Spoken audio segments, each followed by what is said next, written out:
Hello everyone, so today we are in the Nashville downtown. As you can see behind me, I am standing right in the center of the Broadway street and we are just here in the country music capital of the world. But Nashville is so much more than that. With its hot chicken as well as being the Athens in the south, there is so much to Nashville in terms of food, art and culture. So in terms of food, I'll just go around and show you one of my very favorite places, and that is Harry B's Kitchen.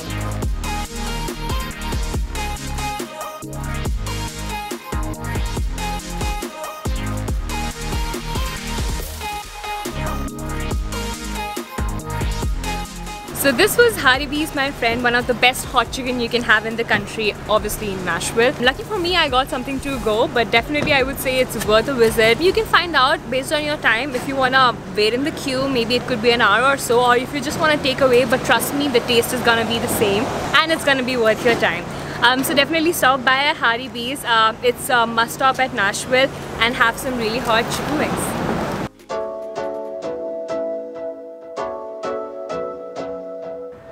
So here I am at the Biscuit Love, you can see behind me, and there is a queue, so I wasn't to my surprise. I'm really excited to try their southern style breakfast. I'm a big fan of biscuit and gravy, and this is 100% homemade biscuits, so let's see if it's worth the wait.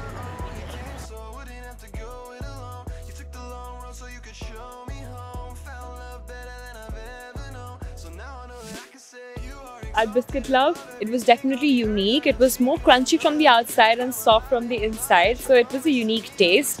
Besides that, what stood out for me were their bonnets. They were out of the world, they were really tasty, so I would definitely come by and stop at Biscuit Love. The queue and the lines could be a little overwhelming sometimes. As you can see behind me, there's still a huge queue.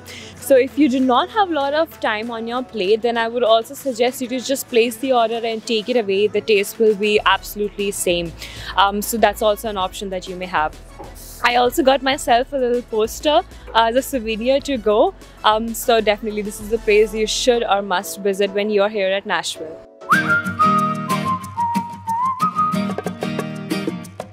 So here am I at the Goo Goo Clusters shop. The most famous thing about this Goo Goo Clusters shop, candy shop, is the fact that it opened about 100 years ago. In fact, in 1912 to be precise. And this was one of the first candy shops or candy bars which had more than one principal ingredient. For example, marshmallow, caramel, nuts, you name it, and you just got everything in this one candy. So this is the speciality of Goo Goo Cluster candy, as you may all know. But I am here at this shop, at the birthplace of Goo Goo Cluster candy, and this is just so much more than food. Please do make sure that you visit the Goo Goo Candy Cluster shop, because this is not just food, this is the whole experience. I bought a set of candies and souvenirs for my friends and family, so you can go about and do the same. And see you on our next stop.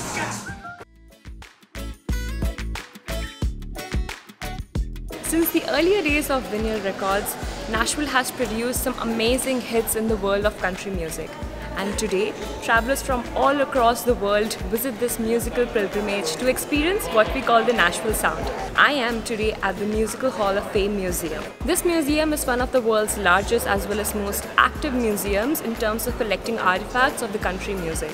It does not only have the galleries, but it also has a 700+ seating CMA theatre, the Taylor Swift Education Center, and the world famous Hat Show print store as well in it.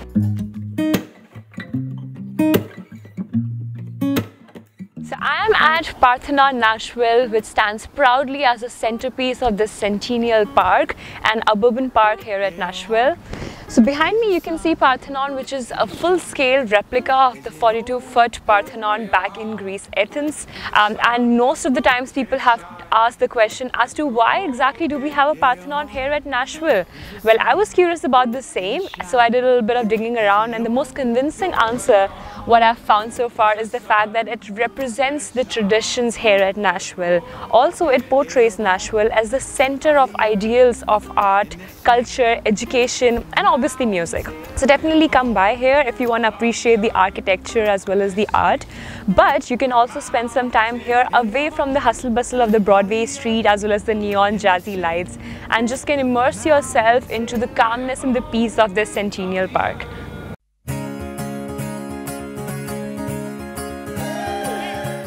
So this is the farmers market here at Nashville.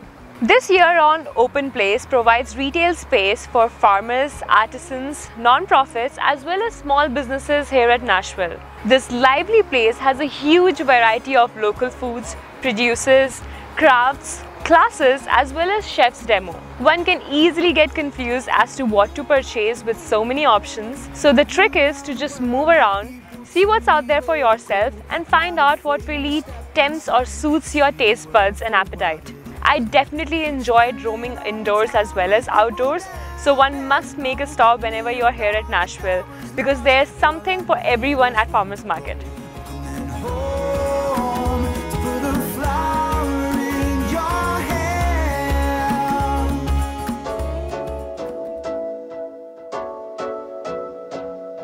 This is the Grand Ole Opry House. The Grand Ole Opry is a weekly American stage concert that captures country music since 1925. It's a 1-hour radio barn dance on WSM, and this is currently operated and owned by the Opry Entertainments and has been the longest running radio broadcast in the US history ever.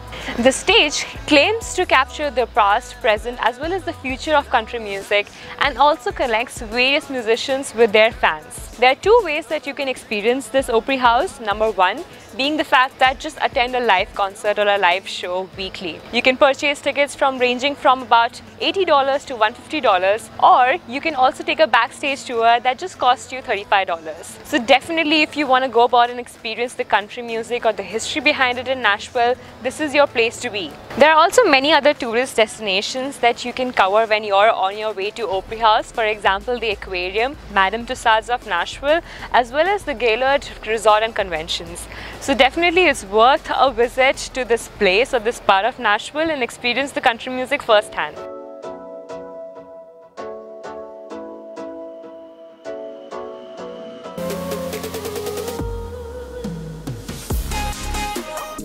So this is the Gaylord Opryland Resort and Convention Center, and it's one of a kind because of its internal gardens and convention center that you can see.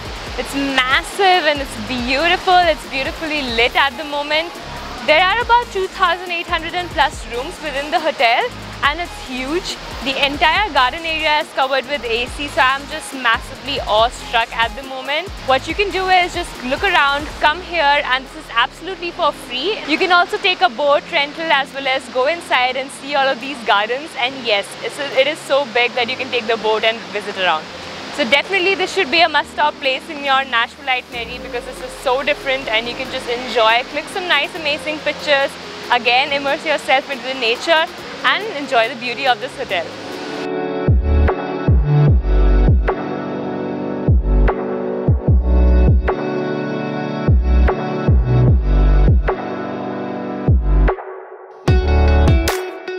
This is where I am at the John Siegenthaler Pedestrian Bridge. This bridge spans across 960 meters long and it connects the downtown Nashville to the residential area of East Nashville.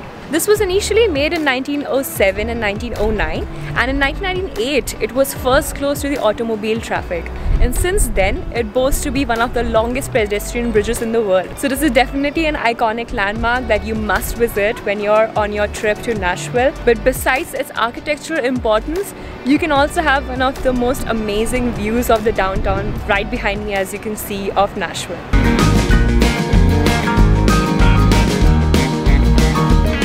So hello everyone, this is the world famous Honky Tonk Highway at the Southern Broadway Street. As you can see behind me, there are n number of honky tonks. And what exactly a honky tonk, for those who don't know? Basically it's any bar or club that has country music in it. And for sure you won't have any scarcity when you're visiting Nashville. So hate it or love it, but you're definitely gonna end up in one of these honky tonks during your visit to Nashville. These clubs and bars have given birth as well as fostered many musicians along its course of life. And some of the very famous singers who have played here in these streets are Taylor Swift, Miley Cyrus, Johnny Cash, and many of them. Carolina boy will take you down to Fifth City. You know who you are, I ain't gonna name names. Just keep your hands off my country and go back from where you came. So this brings me to the end of my Honky Tonk Highway tour. I hope you had a good experience of the sound of Nashville through this trip. My heart sinks a beat every time I have to go away from the street, but this is the exact feeling that brings me back right to the Broadway street. So I'm definitely gonna hit the street again with my friends, probably with a bunch of my girlfriends, hoping for our next bachelorette party over here at Nashville. But make sure you do visit with your friends as well as family and visit the Honky Tonk Highway. So just to recap, I think we visited or hit most of the important honky tonks. I think we went to the Rippies, AJ's Good Time Bar, Tootsie's, as well as the Honky Tonk Central. Also, we took a detour to the Printing Alley to visit some of the famous blues bars and clubs over here. So I must say that entire highway has something for every ear, and if you have a taste in a specific kind of music, you'll definitely hit an appropriate bar for your choice. So do visit this highway, do visit the Broadway street and have fun, and let me know in the comments. From the family tree, country like women, whiskey and wheels. Yeah, I know it is country 'cause I know how it feels. Country like Willie, country like Willie, country like lightning in a hillbilly.